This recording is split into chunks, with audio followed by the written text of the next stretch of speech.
Uh, Thank you, everybody, and welcome to A Tale of Two Peters. And without further ado, I'll introduce the two Peters to you and we'll get started. Peter Squires is Professor of Criminology and Public Policy at University of Brighton.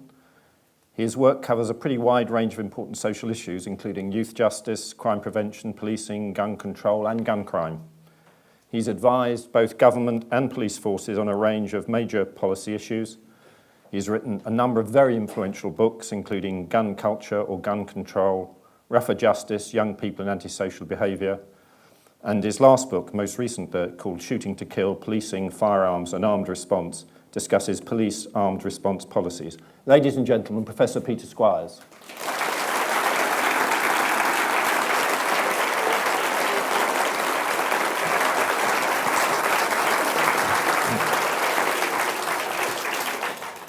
Peter James is one of the UK's most successful crime and thriller novelists. His Roy Grace detective novels have sold over 2 million copies in the UK alone and 5.5 million worldwide. His series is translated into 34 languages, and his novel Dead Like You went straight into the Sunday Times bestseller lists at #1 in both hardback and paperback. His novella The Perfect Murder in 2010 went to #1 on iBooks and has spent 40 consecutive weeks in the iBooks top 10. Peter's also an established film producer and scriptwriter. He's produced numerous films, including The Merchant of Venice, starring Al Pacino, Jeremy Irons and Joseph Fiennes. In 2009, he was awarded an honorary doctorate by the University of Brighton in recognition of his services to literature and the community. And earlier this year, Peter became chair of the Crime Writers Association. Ladies and gentlemen, Peter James.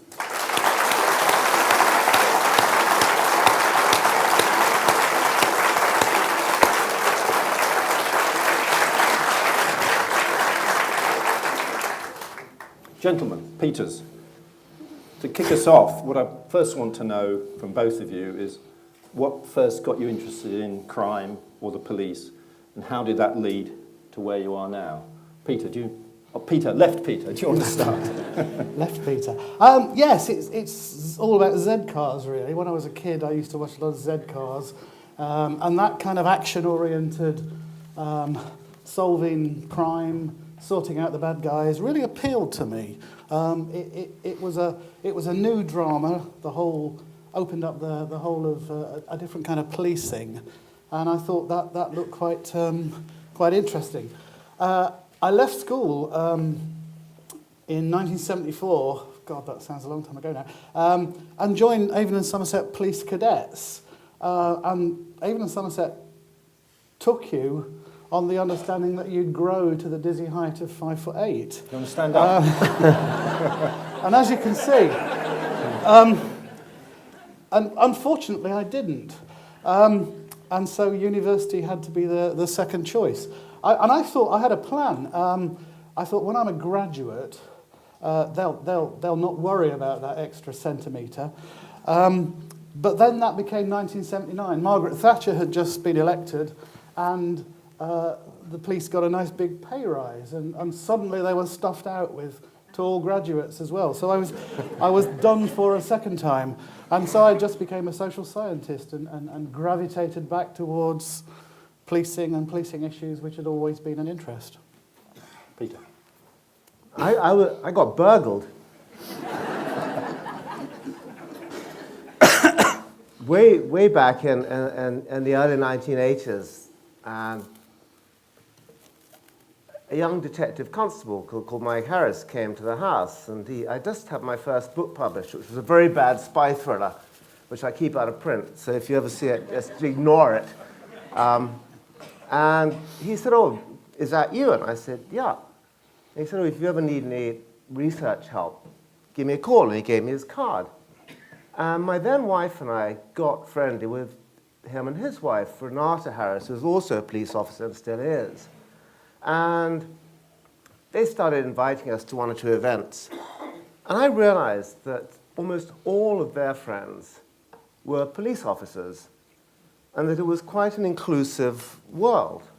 And as I got friendly with other police officers, they started telling me different aspects of their work, and some were in CID and some were in uniform. And I realized that there was a kind of very almost us and them culture, and that they saw life in a completely different way to most of the rest of us. I call it a healthy culture of suspicion.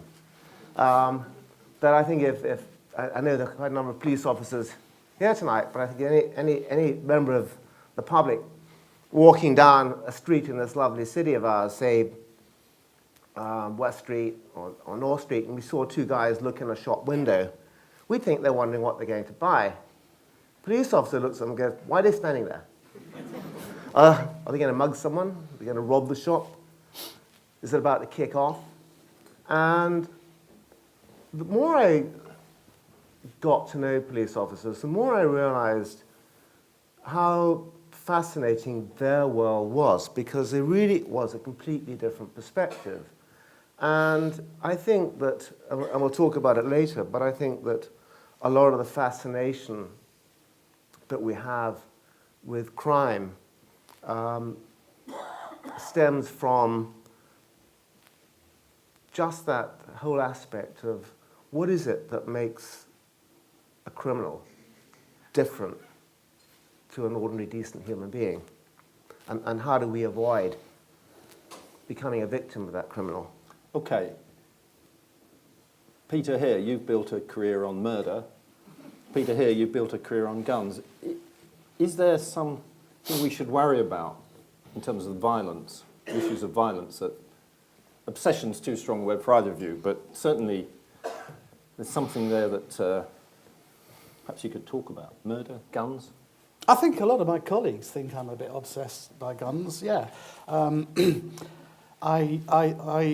And they only know the half of it. I think what I discovered, it was an attempt as moving out of sociology and social science to try and find a niche in criminology. We're beginning to develop criminology as a subject at Brighton. And I was looking for what's the thing to go with. And I'd just been spotting in the press the fact that there were quite a lot of gun crime incidents, quite a lot of murders. It was just beginning to start. And that became an issue to me. And then Dunblane happened. And then Columbine happened in the States. And what fascinated me was the utterly opposed responses of the different political cultures. We moved very quickly towards a ban on handguns. In America, the argument was, well, if the kids had got guns and if the teachers got guns, they could have fired back. And in the end, they passed a law that required the 10 Commandments to be put in the foyers of all schools, that thou shalt not kill. And I thought that's a major difference. But when I came to write the book that you referred to earlier, I was just astonished how much I had soaked up about guns. I mean, I think this is partly as a result of watching lots of war films, lots of crime films, lots of cowboy films, and I just knew a lot, and it just rolled off. And I think the issues are really quite pressing, because if we compare ourselves with a gun culture like the States, most people in Britain say that's something we want to avoid. I mean, you've worked in the States as well, Peter, quite a lot. So, I mean, on Peter's point, we hear about the difference between American and British culture. Is that something that's been in your mind from time to time? Yeah, I think the murder rate in the UK is, we have around, I think it's 500, 600 a year. And that's the same pro rata to population throughout the Western world, with the exception of one country, which is America, which had, I think, 16,000 homicides last year, down from 18,000 2 years ago, and the right to bear arms. And I think that we're extremely lucky that we do have this very strict control of guns. I think we're very lucky that, on the whole, our police are not armed. And I think most police officers that I talk to feel the same way about that.